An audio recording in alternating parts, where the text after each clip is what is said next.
So I think I'm going to just not respond to YouTube comments altogether. And I find that I disproportionately respond to negative ones when I should be responding to the positive ones, the people that are supportive and give me praise. I should be responding to you guys.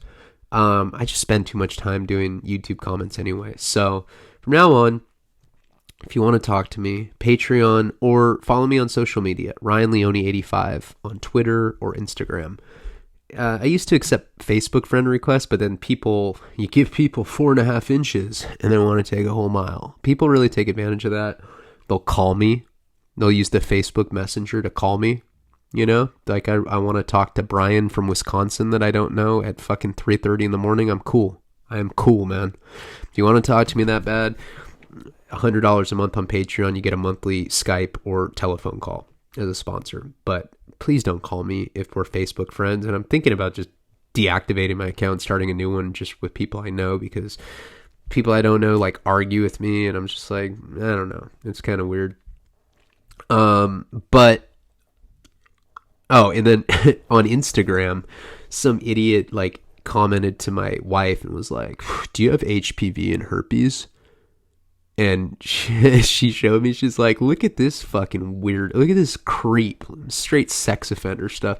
Who says that to a woman? And I already know there's people in here that'll be like, well, you're the one that brings it up. You open yourself up for that. You should include her if you don't want her to be attacked. No, you don't do that. You don't just, harass a woman that you don't know. Like, that's some sex offender shit. And I mean, we laughed about it. She reported that person, but when you put yourself out as much as I do publicly, of course you're going to have some weird people. I think a lot of people are tone deaf to irony and don't understand a lot of the stuff that I say I'm joking about. Sinister and I talk about that all the time. Like maybe certain people don't understand our humor or our social commentary.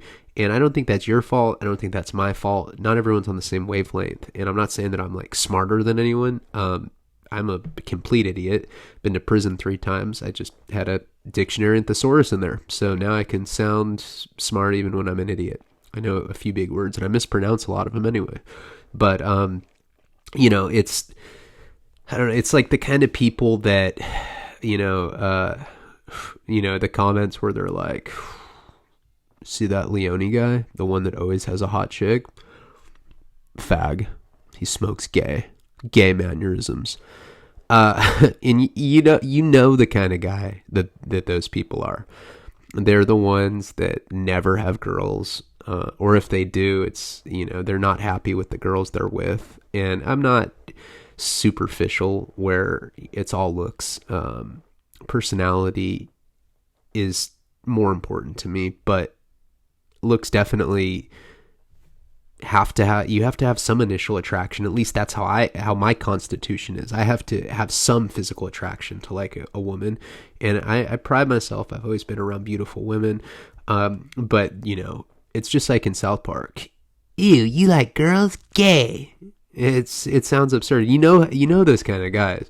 The kind of guys that wear like a wife beater and the baggy jeans, and they have like the holes in their ears from the gauge earrings that they didn't maintain, and I got to use this voice. I know I'm playing it out, but I love the voice. Like, you see them at the bus stop and they're like, damn, homeboy, just did 67 days in the county, took my gauge earrings, lost everything. It was rough, homie. I'm hella mad about it. Oh, bitches? I got bitches. Hella bitches. Oh, tonight though? No, these bitches are so bad, homeboy. They work on Friday and Saturday. But hey, I left my snowboarding goggles at your place anyway. Maybe we can just, watch workout videos until we pass out, homeboy. Figure out how to have baby hog abs, homie. And those are the kind of guys, you're gay. Okay. And, so it's, there's a lot to be proud of. I'm proud of being a good father. I'm proud of where my career's at. I'm proud that I'm in love with a woman that loves me back and she's beautiful, and I have great parents, and I have tons of very supportive friends that are doing really interesting things with their lives, you know, and like I've said a million times, none of those people talk shit. So if you want to talk to me, social media or Patreon, patreon.com/Ryan Leone. I had to throw that in. Let's get into the story. Pimping and Pandering, Part 2. So this is the second episode of this series, and I had just gotten out of Lompoc. This was the second time I was in federal prison.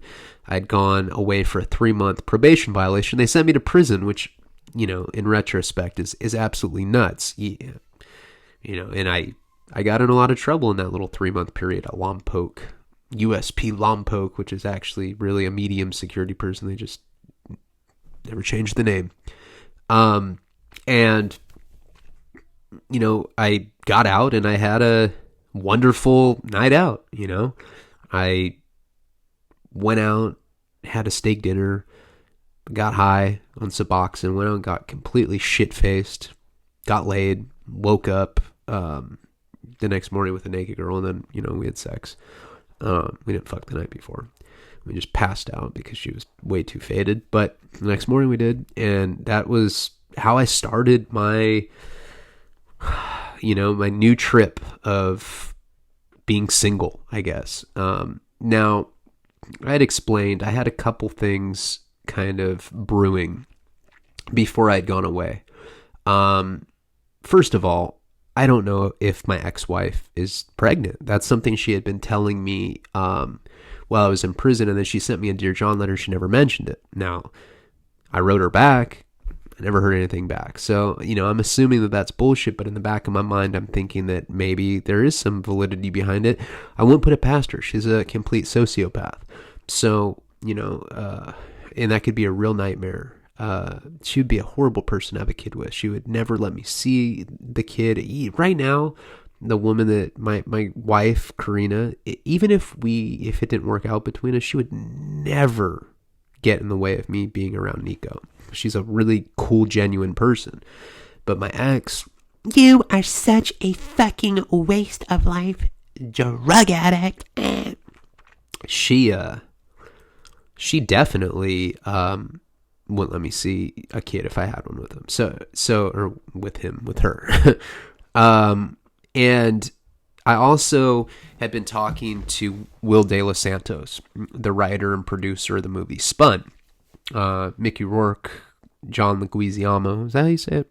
Leguizamo, Brittany Murphy, Jason Schwartzman, Ron Jeremy. Spun, it was a tweaker movie that came out in the early 2000s. We had been talking before I went to prison. We even talked while I was in prison. He wrote me a number of times, and we were pretty close to finalizing a deal. So when I got out of prison, that was definitely something that was on the horizon, you know, and I'd always wanted to get Wasting Talent.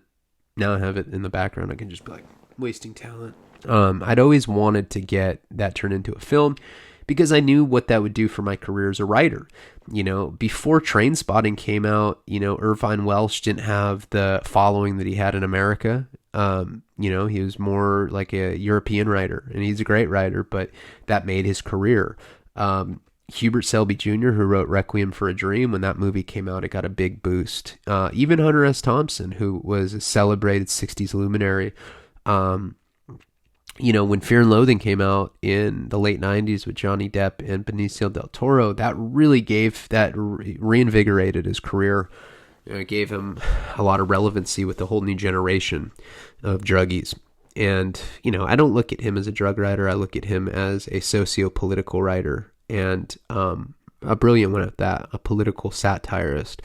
But I knew that getting a film made of my novel would take me to the places that I had always dreamed of. But that was a crucial step for me. So I'd been trying for a long time, and we'd been talking, and there were some complications that were holding up that deal going through.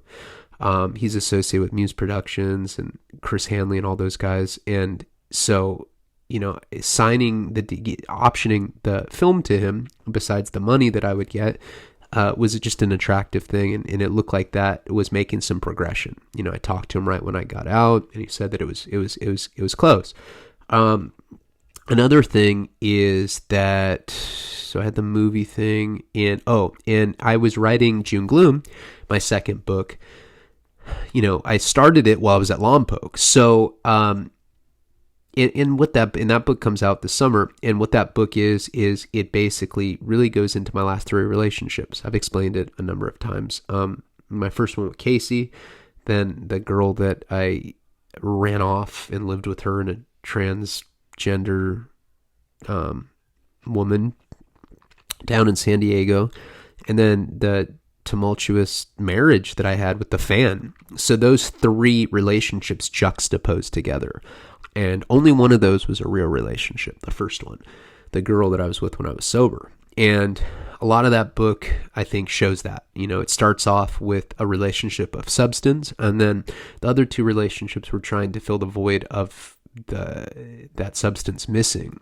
So in the process of writing June Gloom, and remember, her and I had been talking before I'd gone to Lompoc, and her AA sponsor had told her that she should distance herself from me because she was in the program, and recovery needs to come first, which I agree with 100%. Of course, I was too selfish back then to want to make a decision that would affect somebody that I cared about in a positive way, because everything was me. And at that point, my heart felt like it had a hole in it. It was just like a black hole. Just, I could feel, I just felt empty at that period. And writing that book, I started to realize what I had lost, a relationship where someone actually cared about me. Now, the relationship I'm in right now is the best I've ever been in. Karina really loves me, but that relationship, it wasn't like my marriage. My marriage, my ex-wife is just, she doesn't have, she's not capable of loving another person. She's not, because she has, what is that stuff called? Black oil coursing through her body, not blood. She has a black coursed heart. She's not a human. She's just a robotic slut. And so in the course of writing June Gloom, I realized that, that when Casey left, a lot of the things that had ensued after, my really, really ugly descent back into addiction, becoming like a full-blown alcoholic, being an IV heroin addict again, a lot of that had to do with me not having closure from when she left. And she went off and she got married, and then, I don't know, so it didn't work out with him. I think they had some crazy issues, and so she was on my mind a lot. Especially, you got to remember, I got out of solitary confinement, so I was in the hole for a few weeks just thinking, and I thought a lot about her as I was writing that part of the book. So when I got out that first day, I had I'd woken up with this other girl, but that wasn't anything serious. And I mean, she told me that. She's like, I'm not looking for anything. It's not like that. Like, we're just friends with benefits type thing. But I really wanted to reach out to Casey, and I did. And, because we were talking, like I said, I mean, almost nightly before I'd gone to Lompoc, and then I talked to her right before I turned myself in, and she's like, I'll ride with you and I'll write you all the time. And then that ended like within the first week because her sponsor told her not to. But I called her when I got out. And now when we were talking, I never used language like, hey, I'm still in love with you, or I want to refurbish this relationship in any way, or there's even potential that we can be together again. So when I called her when I got out that same day after I woke up with that ass in my face, I called her and I came at her strong, and I said, hey, and she's like, hey, and I just said, hey, I'm still in love with you. And she's like, what? And I was like, yeah, I am. And she's like, and it kind of just blindsided her because I came on so strong. And I've said this a lot of times. In retrospect, I can definitely say we were better friends than we were like romantic, if that makes sense. We were best friends, but as far as like, a relationship has to be multifaceted. You have to be best friends, you have to be lovers, you have to have anal sex, and you have to, grow together. You have to grow together. We stopped growing together. She continued to grow and I didn't. I was just stuck in this like prison PTSD thing. And she started growing, and then when her dad got sick, she just fell apart. And I didn't have the ability to be there for her. So we didn't have that. And then lovers, our sex had just become monotonous because we're such good friends. And when you're such good friends, it's like, I don't know. There's something weird about that. When your friendship like gets too heavy, it like tilts you and your relationship gets lopsided, and then you can't have a genuine relationship with that, or a sexual relationship with that person. It becomes kind of awkward. I guess that's the best way to describe it. But with that being said, I was in the wake of a breakup, a divorce looming ahead of me, and I came on strong, and I just said, I'm still in love with you. And she's like, oh my God, I'm in love with you still too. So it went from, and I'm like, well, what's your sponsor going to say? And she's like, fuck her. I was like, all right, yeah. Put your recovery aside and come be with me with my bag of extreme issues, all this baggage that I carried around. So we started talking every day again. I mean, this is like right when I got out. And as that's going on, the stuff with Santos is progressing, and it looks like I'm going to get a little advance, a sign-on bonus. And with that money, I'm planning on flying her out to California. She's living in Washington, D.C., so I had to fly her out here, and I knew that I had some money coming. Now, in the meanwhile, Jeff and I are getting back into eating clean eating. We were on the paleo diet, and we were working out, doing push-ups, pull-ups, dips, and then just eating really good organic food, organic steaks, lots of fish, lots of almonds, lots of coconut milk, coconut water, not like the shit you get at like 7-Eleven. Like we'd go to like really high-end grocery stores and stuff where it's like $8 or $9 a can for the coconut water. We were taking our fitness and our nutrition very seriously, and I was already coming out of prison with like a pretty good foundation because I have muscle memory, and I looked the best I'd looked in years when I got out that time. And so her and I are talking, Santos and I are talking. I know I have money coming, and I'm just living this very balanced kind of lifestyle, working out, nutrition. And I got some short stories published during that time because I was in the mode of writing so frequently. And, I got one published in an anthology, that one that I read you guys, where the guy cuts the heroin balloons out of someone's stomach. That was like a Johnny Cash crime anthology. I got some stuff published in magazines, stuff I've posted online. I think it's on Patreon. And so I was just doing really well. And I was living with my parents, but I was spending a lot of time at Jeff's because we worked out and, we'd watch movies. I was getting addicted to Suboxone again. I'm doing it every day. And eventually I go and I get a script so that, I have my own Suboxone, so I'm not mooching off Jeff.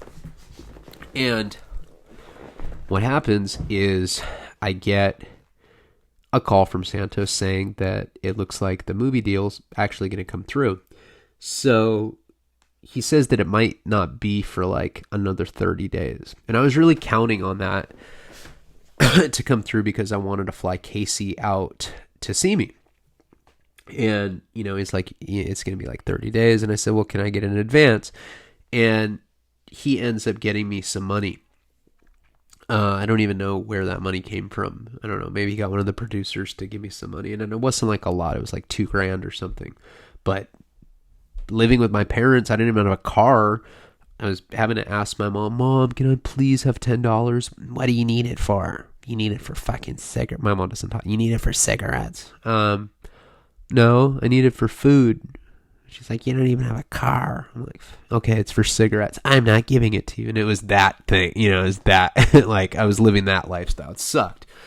And so immediately I started looking for work, and my friend, his brother worked for a furniture moving company. I think they were paying like $28 an hour, which is extremely good. Even in California, where the cost of living is a lot higher, especially I didn't have rent to pay for. And so I got that job right away. My friend hooked me up with it. And so I started working. I got that little advance. I booked a flight for Casey to come out here. And I end up using a car rental service called Turo, I think. I don't know. I ended up getting sued by them. I'm actually going through litigation with that company right now. It's a long story. We'll get into that. That happens during the series. But I rented a car through Turo. So I had I had a Benz, I think, and I got her a round trip. Or no, I got her a one-way ticket from DC to LA. And then I had booked some really like romantic Airbnbs down. One in Venice Beach. Yeah, only one. One in Venice Beach. And it was like in a treehouse. It was amazing. I think it was like $300 or something for one night.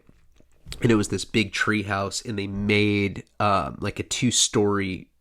It was like this huge tree, and they made a 2-story treehouse out of it. But it had everything in it. I mean, it had a shower. It had all sorts of. No. There wasn't a shower in there. Yeah, that's right. We had to go into the main house to use the shower. But it had like a full kitchen in there, and it had like its own like loft with a bed in it. So I had this whole weekend planned, and Santos was nice enough to give me a little advance for the film stuff. And we're talking on the phone every day. And I don't know if a lot of you guys watching this have been with someone that you care about for a long time. A couple years is what I would consider a long time. And then you guys break up, and then you try to get back together. Something very interesting happens when you try to do that, and all the problems that you had before are resurrected instantly. So, there's that lust and everything from the beginning is back, but the issues that you have, they don't go away. In fact, they were hibernating the entire time that you haven't been with that person, and they get stronger. So it's almost like the problems that from your past get strength when you guys aren't together anymore, and it comes back with a vengeance. So even before she came out, anytime that like some sensitive subjects would come out, and admittedly I did tons of stuff wrong. I never cheated on her, I never hit her, but I wasn't there for her emotionally, and I could have been. I could have tried to be there more when her dad was passing away, and I was so self-absorbed, and I did have some emotional issues from prison, but I didn't do anything to address them. And that's ultimately why she left. So anytime like her dad would come up, who had passed away by this point, and, and I told her, I said, hey, I'm definitely going to mention him in the acknowledgments to June Gloom. I'd read her portions of it that were written about her, and she really liked it. And she was always really supportive of my work, which was, I guess my ex-wife was too. It's not like she wasn't. That's probably one of the better qualities she had. But she really liked listening to this stuff. But every time we'd bring up, her dad, or, she would get upset with me. A couple times she even hung up on me. And when we were together, I was super controlling. She wasn't even allowed to have Facebook. I was just an insecure little bitch. And what had happened is, from then I dated. So what's funny is like she wasn't a hoe, but the couple girls that I dated after were straight up hoes. So I got kind of like desensitized a little bit, and I cared much less, and we're doing a long distance relationship where if you're not secure, it's impossible to do that. But I was more secure that time around.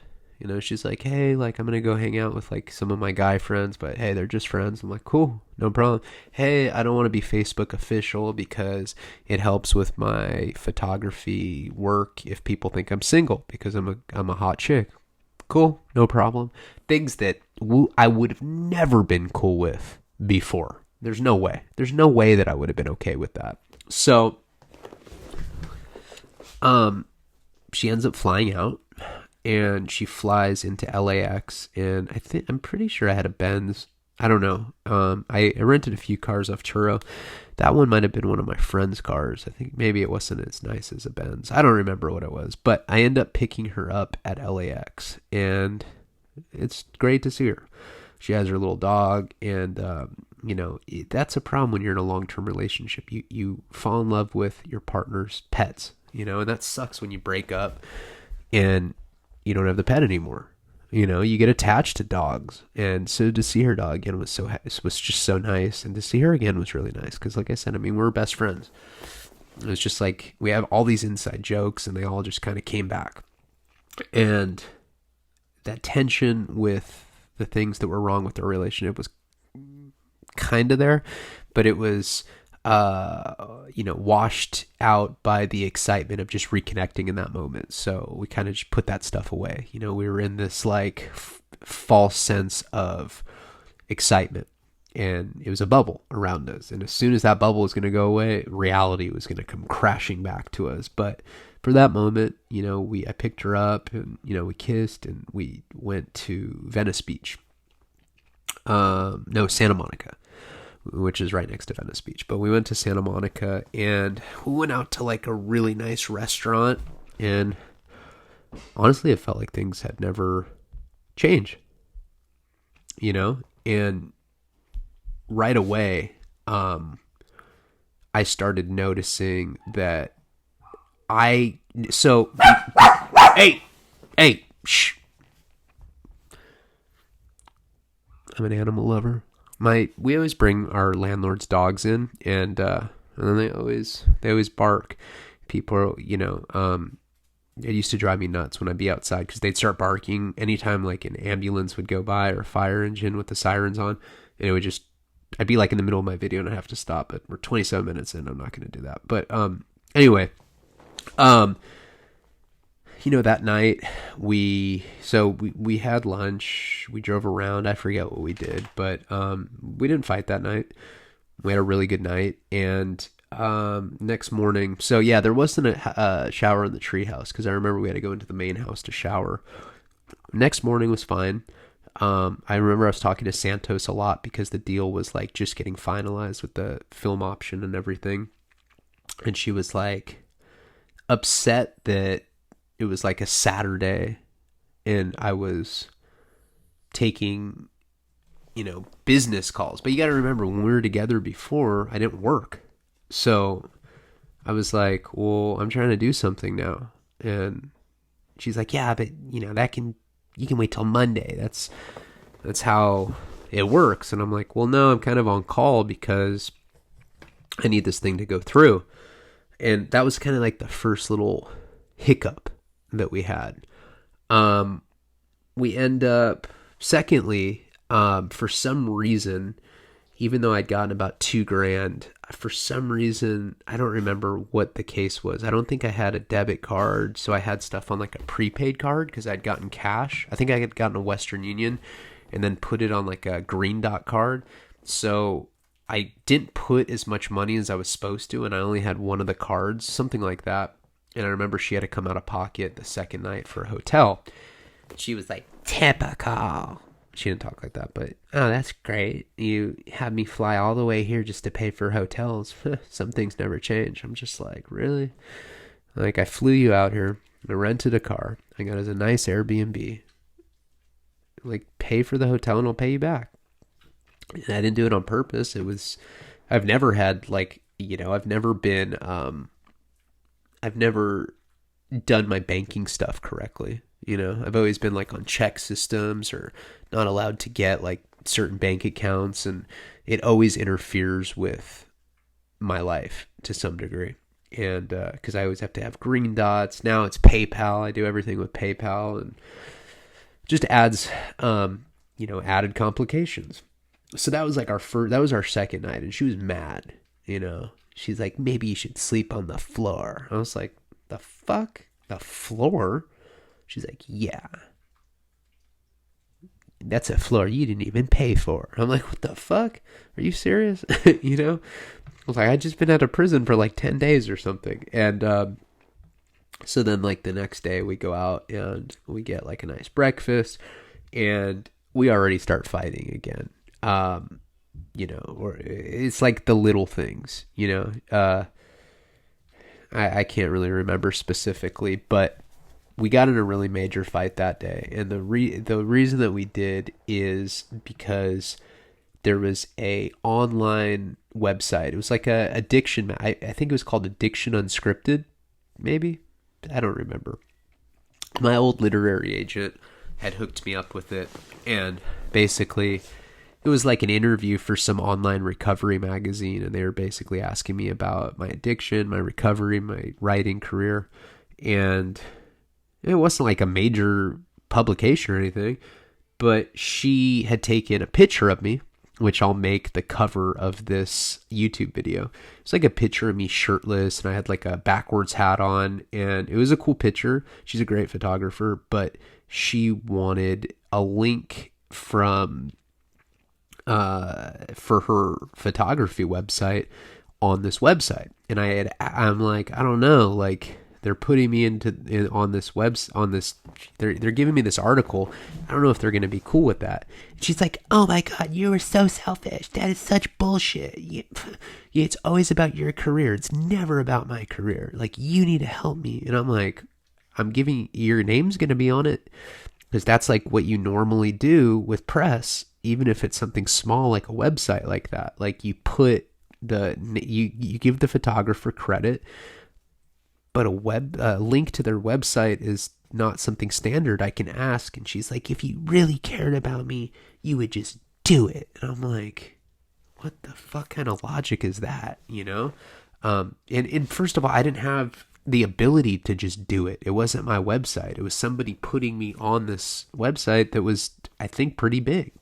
So that was like one of our major fights. Now we have a mutual friend named Max, and we get in this huge blowout fight that day. And she's like, I'm going to call Max, who back when we had dated the first time, he was like the mediator. Anytime that we fought, everyone has that in a relationship. Some like person that just always kind of gets stuck in the middle of fights, and they don't even want to be in that position. I know I don't want to be.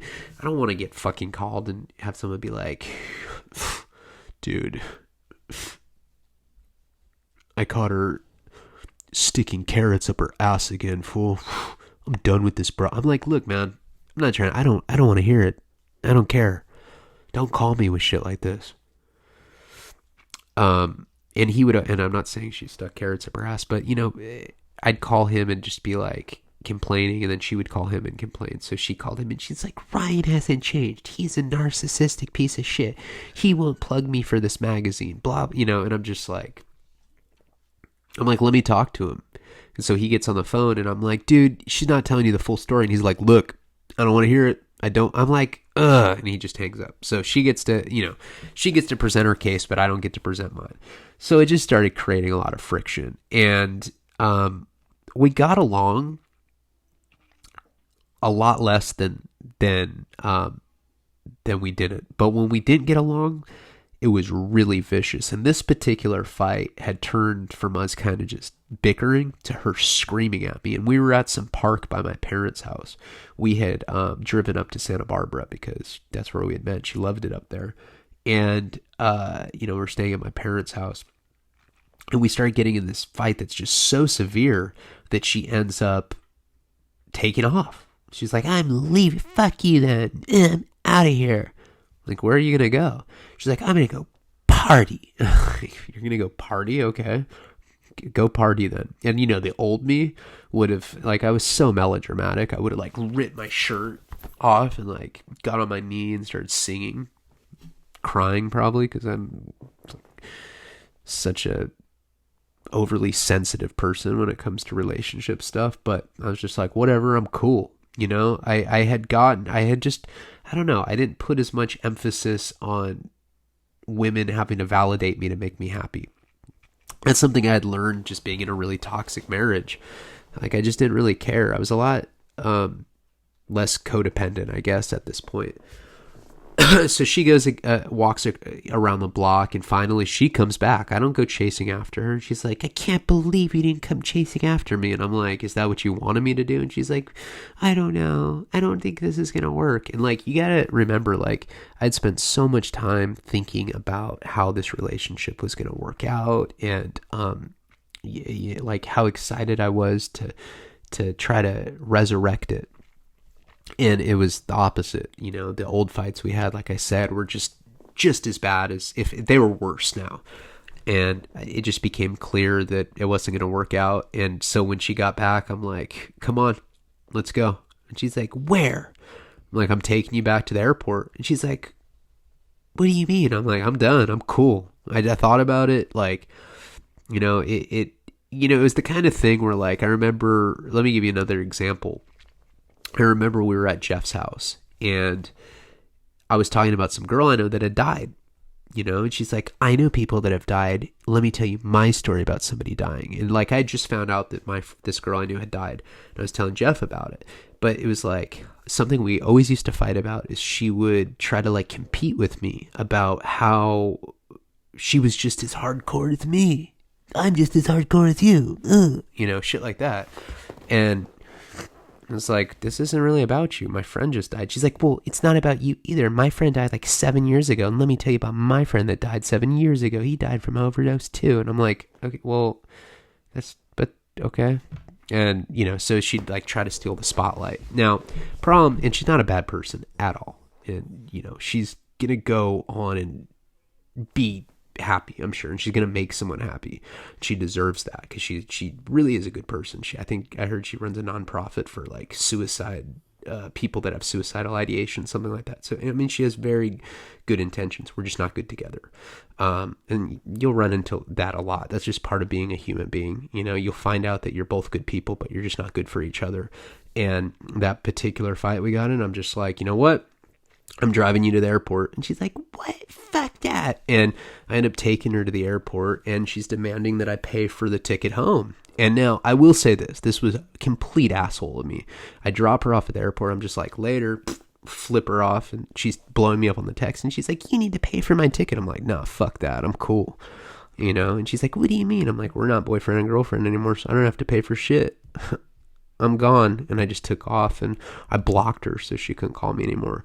And, you know, she sent me an email. That always happens when you're fighting and you block someone on your phone or on social media. Then they email you. That's like the last straw, you know? And she's like, I can't believe you flew me out here. Now I have to come out of pocket to fly myself out. And 100% agree in retrospect. But in the moment, I was mad because I once again, I had come up with these false expectations of what I wanted her to be a certain way. And she wasn't, you know? And you can't make apples out of oranges. You just can't do it, you know? And at one point, we were super compatible.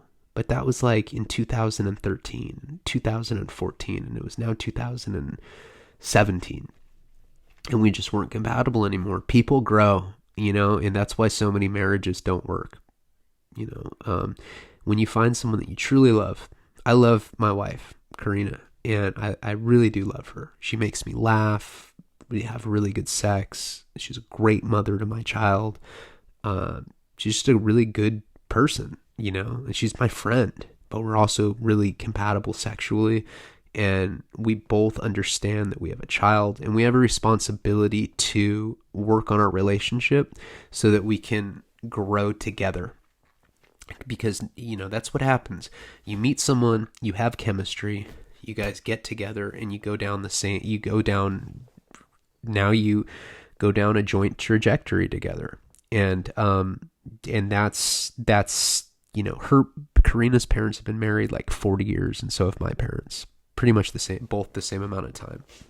And it's rare to find anyone whose parents aren't divorced these days. It's very rare to be in a relationship where both sides' parents are still together. And I think it's important for both of us. But I learned a lesson right there. And I tend to do that when I'm going through a breakup. I just get very impulsive and I want to cling on to old relationships or anything that I think will make me feel better in that moment. And it just turns out that it's not realistic and it's not practical. And, I never did end up paying for her ticket back. And I can admit that was definitely wrong of me. And, someday, I don't ever talk to her, but I will definitely pay her back. I should pay her back. That was fucked up of me. And I know she had to pay for it out of pocket and she had to fly back. But it was weird because that was just, I'd been out of prison maybe a week. The second time I got out, maybe a week. And a lot happened in that week. The film deal looked like it was definitely going to come through now because, he's giving me money. If he give me an advance for what I'm going to get for the option, it's clear to me that it's going to go through. And I was just kind of riding on this, momentum, that of getting out of prison and just being happy. One thing that I forgot to mention is my ex-wife found out that I got back with Casey, even though it was only for like a few days. But she freaked out about it. Now, when I'd gotten out, I didn't try to contact her at all. But she's one of those people. It's always a bad sign when a woman is like this, or a guy for that matter. When you have an ex and you're still stalking their Facebook or social media. Like, I don't look up Casey, that girl. I never look at her shit. My ex-wife, never look at her Instagram, never look at her Facebook. Why? When it's over, it's over. But my ex-wife would always stalk all of her exes' Facebook. And it was like, 175 dudes. She had like a fucking app on her phone. Stalk X app. No, she didn't have that. But, she would constantly be looking at their social media. That's a bad sign. And when Casey and I started dating again, so to speak, that guy, Joe Clifford, that was on here, the guy that wrote Junkie Love, who's a great guy. I remember, so Casey was friends with him, and so is my ex-wife. So that's how she saw this. And, I was like, Joe, I'm back with Casey. Like, we're on this thread, and we're all talking about it, and Joe's like, oh my God, I'm so, a lot of people were happy to see us back together, And he's like, I'm so happy to see that, because when I had first met Joe, that's who I was with. My ex-wife, you are such a drug addict. That chick gets on that thread and she's like, Ryan, that girl can't have you because you're my daddy. This is on Joe Clifford's thread. Like, a guy I know from like the literary world. We weren't friends before the book stuff. We met through my book and his book and me trying to get an endorsement for my book through him. And he's just kind of, and he's a gentleman about it, but she's, my ex-wife is like, Ryan's my daddy. And Casey was like, what the fuck? This is what kind of hoe you were married to? And so they start getting in this like online cat fight. And it was just embarrassing all the way around. It looks so sleazy. And that's what kind of stuff, my ex-wife was saying. Well, no matter what, he's a drug addict. He's my daddy. And it was really embarrassing, but whatever. So Casey and I got back together for a few days, and it was just obvious that there was nothing there anymore, even though I wish her the best of luck in life. And I really do want her to be happy, but we just don't have a future together. That's it. But I do appreciate the memories that I'd had with her, and I'm very happy with where I'm at now. And I'm happy with how my life turned out. So right after that, I start going to AA meetings because I feel empty and I feel this void. And one thing that I'm convinced of is that I have these alcoholic tendencies, not in the substance sense, in the flawed thinking, why would I go back to a relationship that was failed just to try to make myself feel better? Definitely an alcoholic way of thinking. And I've been around the program enough where I did have some AA wisdom, and I knew that there was a void in my life and I needed to fill it. Maybe it was a spiritual void. I don't know what it was, but I voluntarily started going to AA meetings. And around that time, I had gotten on Plenty of Fish. Now, I'm not a big like Tinder Plenty of Fish guy. I was like back in 2013 when I was like 27 or 28, but it's like 31 or 32 now. It was kind of played out, you know, but I did, and I don't think I ever hooked up with girls on Plenty of Fish before this, but you know, as soon as we broke up, I always am like, I'm going to go get some rebound sex, you know? And so I got on Plenty of Fish, and man, you want to talk about the bargain bin? That's like, whoa, there's some horrible people in there. I'm not just saying looks wise, there's just sketchy ass people on Plenty of Fish. So I find like the one that I think is like the most attractive, and she lives in a different city than me. I don't know. Santa Maria, which is like this agricultural town, like an hour north of Santa Barbara. I don't like it there, but that's where she's from. And, you know, she's like kind of like a festival hippie type girl, or at least that's what her profile picture looked like. Definitely the best looking girl on all Plenty of Fish that I could find. I sent her a message, however that works, and we started talking. And I don't think we talked on the phone. I think we just messaged, and I asked her if she wanted to go on a date with me, and she agreed to. And so she's like, okay, I have Friday off. Let me come down there. I was like, all right, cool. So my parents just coincidentally weren't at their house when she drove down. And you know, she had texted me about an hour before, and she's like, hey, is there anything I can bring you? Now, I was going to AA meetings, but I was still drinking, as bizarre as that sounds. And so I had asked her to get me a fifth of Jack Daniels. I wasn't drinking like I was drinking before I went to prison, but I was still getting drunk a few nights a week at this point, especially after Casey and I, that little few-day fling. I started drinking a little more heavily right when that ended. And I think that is why I was going to meetings. And, excuse me. So, she's like, is there anything I can get for you? It's like, yeah, you can get me a fifth of Jack Daniels. And she's like, yeah, no problem. So she ends up showing up at my parents' house. She brings me a bottle of Jack. And good looking, but a square. Totally boring. Right? And we have nothing in common. She's like, so tell me your story. I'm like, well, I got expelled from 3 high schools in the span of a month. I got into IV heroin after I got into a prestigious writing internship program. I became a media broker for Spike TV, but I was shooting IV heroin the entire time. And then I started selling Molly, and then I started selling drugs on a bigger scale. And then I got involved with an international drug cartel that was based out of Mexico, and then the feds indicted me, and then I wrote a book in prison, and now I'm back, and blah, blah, blah. Just started telling her my crazy story, and she's like, oh my God, that's crazy. I was like, what do you do? She's like, I work at Starbucks. And I was like, have you been doing that your whole life? She's like, yeah. I was like, oh, okay. So I started getting drunk, and, she's like, hey, do you want to go get a bite to eat? I was like, yeah. So she's like, where do you want to go? I was like, oh, I know this fish spot called Brophy's. It's like one of the most expensive restaurants in Santa Barbara. And she's like, oh, okay. I was like, hey, I don't have any money though. Do you think you could cover this one? And I got the next one for sure. She's like, okay. So we end up going there. I order a bunch of expensive stuff. I'm getting drunk. I'm thinking I'm never going to see this girl again, whatever. May as well just go enjoy some, nice dinner or whatever. I was a piece of shit back then. What can I say? I'm a bitch. And so we go there, and I'm already pretty drunk because I've been drinking this fifth of Jack. And there I order Jack and Coke doubles, and I eat like swordfish or something. I don't even remember. And, again, as much as I was drunk, no chemistry. And I had to go work at that,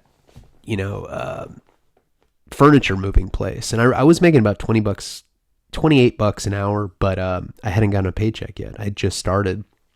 So, boring dinner. I'm drunk. I don't even try to kiss her or anything, which I usually do at like a dinner when I go out on a date, because I'm a scumbag like that. And we're leaving this place, and, we drive back up to my parents' house, and this is like the night's over, and she's like, hey, I have Coke, acid, and Molly. Now, she never said anything about drugs, and I think when I was telling her my story, I told her I was a big old drug addict before, and like I was like pretty much not like that now. I just drank. And she's like, do you want to party? And I was like, for sure. Now, I was on federal probation, but I hadn't been assigned a federal PO yet. So this was like the perfect time to get high if I wanted to. They hadn't even tested me yet. So we end up going up to my parents' house, and she starts making lines of the Molly and the Coke. And the acid she had was gel tabs. So, I didn't take acid, but I asked her if I could have some, and she's like, yeah, this is my ex-boyfriend's. We used to go to festivals, but now I just have these drugs. So like, yeah, let's just do them. So we end up snorting Coke and Molly together. We're making like these lines of both, and we'd like do a line of Molly, do a line of Coke. And, we start rolling, and,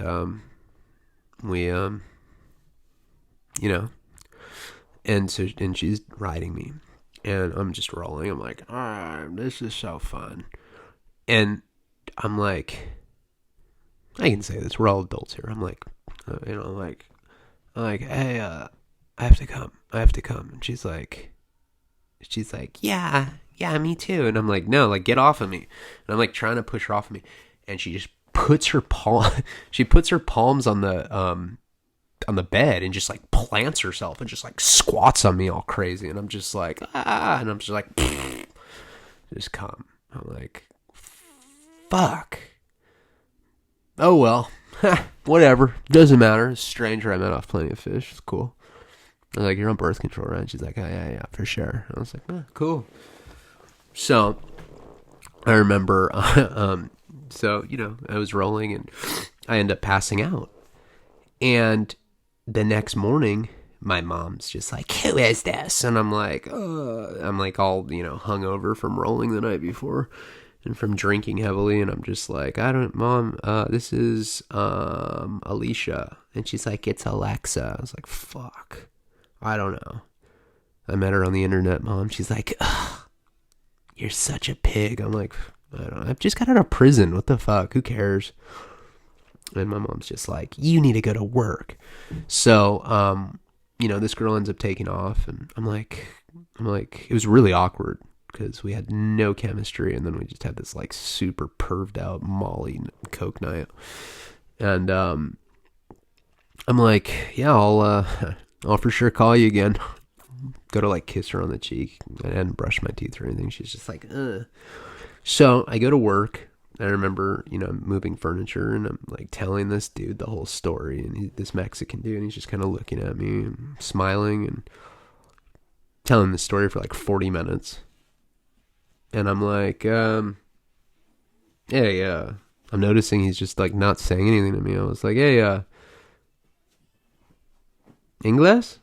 And he's like, oh, no.